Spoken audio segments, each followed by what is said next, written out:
Hello guys, याद करने का रूल क्या है? याद रखने के आसान तरीके क्या हैं?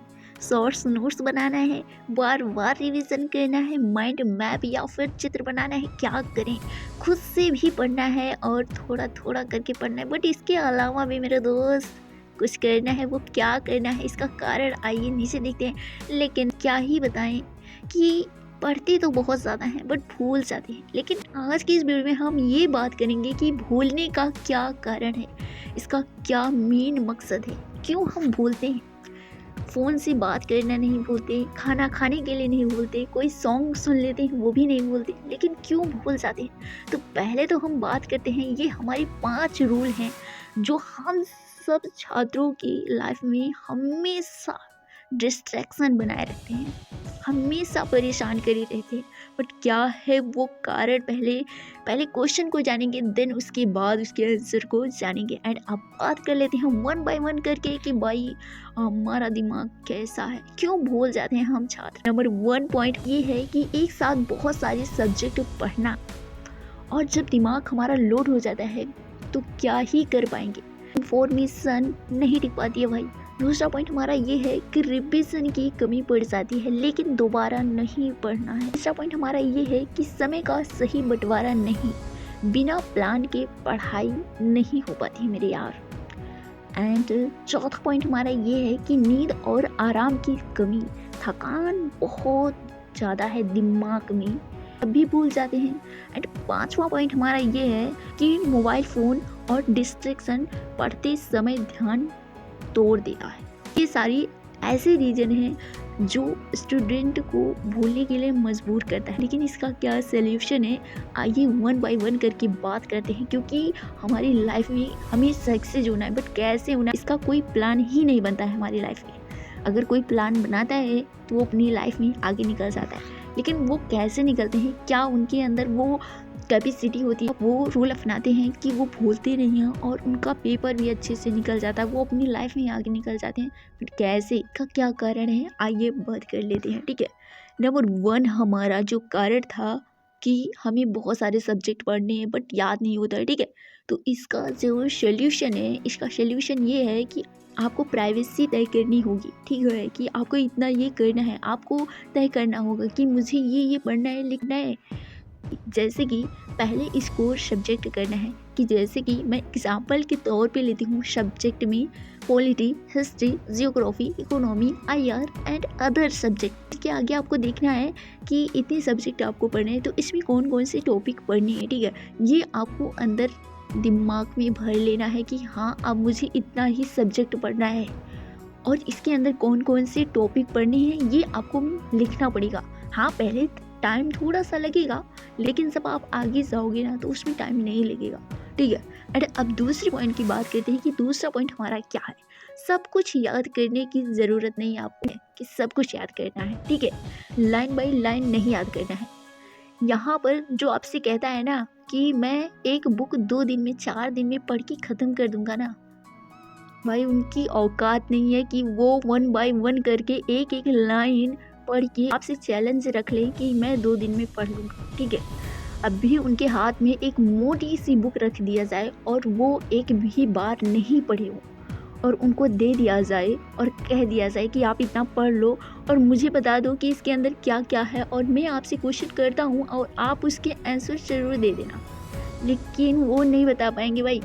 वो उसी को चैलेंज करते हैं आपसे जो बार बार वो पढ़े होते हैं, बार बार रिवीजन किए होते हैं, और उनको पता होता है कि हाँ इसके अंदर क्या है। उनके अंदर की जो ये चालाकी है ना, वो आपको भी दिखता होगा, लेकिन थोड़ा वो दिमाग नहीं काम करता होगा ना, बट कोई बात नहीं।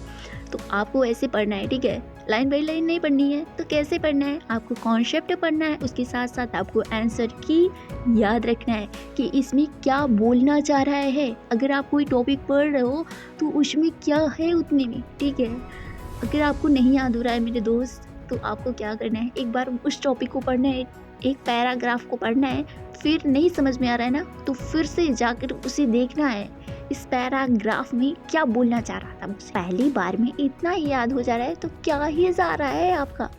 ठीक है, दूसरी बार में अगर आप रिवीजन करते हो तो बहुत अच्छे से बन जाएगा। ठीक है, अब तीसरे पॉइंट की हम बात करते हैं कि स्मार्ट रिवीजन रूल यानी कि गोल्डन फार्मूला क्या है। तो आइए अब बताते हैं गोल्डन फार्मूला क्या है। जैसे कि एक सब्जेक्ट आपने उठाया, उसे पहले दिन आपको पढ़ना है, फिर उसी सब्जेक्ट को तीसरे दिन रिवीजन करना है, उसी टॉपिक को जो आपने पढ़ा था। फिर उसके बाद उसी टॉपिक को 7वें दिन पढ़ना है, फिर 21वें दिन पढ़ना है। ठीक है, आप अपने हिसाब से इस रूल को अपना सकते हो, लेकिन जो मैंने बताया रूल ना वो बहुत अच्छा है, 100% आपको याद रखने वाला।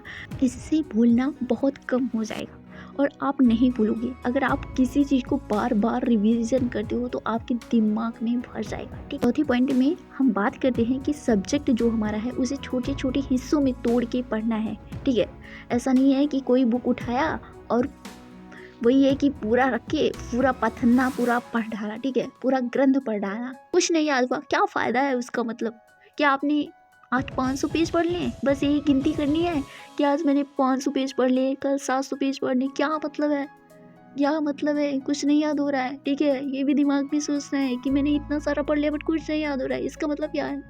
ठीक है, तो ऐसे करना है कि आपको कोई सब्जेक्ट पढ़ो तो छोटा छोटा उसे तोड़ के पढ़ना है। क्या भाई इतना मैंने पढ़ा, इसका मतलब ये होगा, इसका मतलब ये होगा, ये आपको नहीं करना है। जो मैं आपको बता रही हूँ कि जैसे कि पूरा सब्जेक्ट एक साथ नहीं पढ़ना है कि आप इसे पूरा ख़त्म कर देंगे। थोड़ा पढ़ो, नहीं दिमाग में भर रहा है दूसरा सब्जेक्ट उठाओ। ठीक है, तीसरे दिन फिर उसी सब्जेक्ट को पढ़ो, थोड़ा पढ़ो लेकिन बार बार पढ़ो। और आपको क्या अपनाना है, 30 से 40 मिनट के छोटे छोटे टॉपिक करके आप उसे पढ़ो। पांचवा आंसर हमारा क्या है, तो यहाँ पर आपको अपनाना होगा एक्टिव रिकॉल अपनाओ, यानी कि पढ़कर किताब बंद कर देना है। आपने पढ़ा, बुक को बंद कर दो। क्या मैंने पढ़ा, क्या पढ़ा, क्या किस राजा के बारे में पढ़ा, क्या उसका हिस्टोरिकल बैकग्राउंड है, कहाँ पर शासन किया, क्या उसकी संस्कृति थी, क्या कला था, कहाँ कहाँ पर शासन किया, किस नदी के पास स्थित था उसका साम्राज्य, कहाँ कहाँ तक उसका साम्राज्य फैला था, ये सब आपको अपने दिमाग में लेकर चलना है। ठीक है, उसी के हिसाब से अगर आप पढ़ाई करते हो तो बहुत बेस्ट है। यानी कि इसका मतलब यही है कि मैंने जो बताया कि आपने जो भी पढ़ा है उसको पढ़ो, फिर उसके बाद आपको बुक बंद कर देनी है। उसके बाद आपको दिमाग में रिकॉल करना है कि मैंने क्या क्या पढ़ा और किसके बारे में पढ़ा है। ठीक है, और इससे क्या क्या आंसर बन सकते हैं। थोड़ा टाइम लगेगा, लेकिन जहाँ पर आप समय देते हो ना वो समय आपका होता है। क्या करना है आपको, जैसे कि मैं आपको बता रही हूँ कि आपने बुक को पढ़ा, बुक को बंद कर लिया कि हाँ ये पढ़ा, इतना इतना सब कुछ दिमाग में एकदम रिकॉल हो रहा है। फिर उसके बाद आपको पेन उठाना है, कॉपी, ठीक है, उसमें नोट करना है कि हाँ मैंने ये पढ़ा, इतना पढ़ा, ये आपको अपने दिमाग में रखना है। ठीक, बोल बोल कर आपको रीड करना है एंड नोट्स में नोट करना है। ठीक है, यही आपके लिए सबसे पावरफुल तरीका है। ठीक है, 5 पॉइंट मैंने आपको बताया, अगर आप ये 5 पॉइंट अपना लेते हो तो दावा करती हूँ आपसे कि इसी वीडियो के नीचे कमेंट करोगे कि हाँ मुझे सब कुछ याद हो गया। ठीक है, अब यहाँ पर नीचे डिस्कस करते हैं कि भूलने वाले छात्रों के लिए खास सलाह क्या है, जो हमारे भाई बहन भूल जाते हैं। ठीक है, उनके लिए खास सलाह हमारा यही है कि खुद को कमज़ोर मत समझो। कोई भी आपके आगे है कि हाँ ये क्लास में इतना ज़्यादा पढ़ने में स्ट्रांग है, ये इतना कोचिंग में पढ़ने में स्ट्रांग है, उससे ज़्यादा आप हो, लेकिन आपने पहले से ही हार मान लिया है कि मैं तो कमज़ोर हूँ।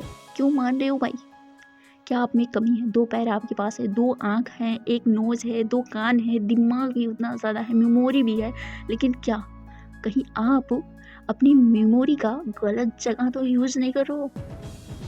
ये एक बार आप अपने दिमाग में सोच लेना। भूलना बीमारी नहीं है। हमारे 5 रूल अपना लो, दावा करती हूँ कि आप भूलने से कभी नहीं पीछे हटोगे। और वीडियो के नीचे ज़रूर कमेंट करोगी कि हाँ आपने 100% सही बताया है। ठीक है, तो अगर आप ये सारे 5 रूल अपनाते हो और वीडियो के नीचे कमेंट करते हो तो मेरी तरफ से आपको एक लाइक भी बनेगा और आपकी लाइफ भी बन जाएगी। ठीक है, तो अगर आपको ये वीडियो अच्छा लगता है तो इस वीडियो को लाइक कर देना। ये जो भूलने की बीमारी है ना, ये अगर आपके भाई बहन को या फिर आपके फ्रेंड्स को या फिर आपके संपर्क में किसी दूसरे को ये बीमारी है तो इनके पास ज़रूर इस वीडियो को शेयर करना। एंड इसी तरह की वीडियो के साथ मैं आपसे मिलती हूँ किसी नेक्स्ट वीडियो में। तब तक के लिए bye bye, tata, take care. और मैं आपको बताना चाहती हूँ कि अगर आप यूपीएससी के लिए तैयारी कर रहे हो तो आप हमारे टेलीग्राम से जुड़ सकते हो, क्योंकि टेलीग्राम पर मैं आपको क्विज देती हूँ एंड PYQ क्वेश्चन प्रीलिम्स और मेंस के भी ऐड किए जाते हैं। तो अगर आप ज्वाइन करना चाहते हो तो वीडियो के डिस्क्रिप्शन में लिंक है, तो टेलीग्राम पे आपको फ्री में PDF मिल जाएगा, वहाँ से डाउनलोड कर सकते हो, डिस्क्रिप्शन में लिंक है।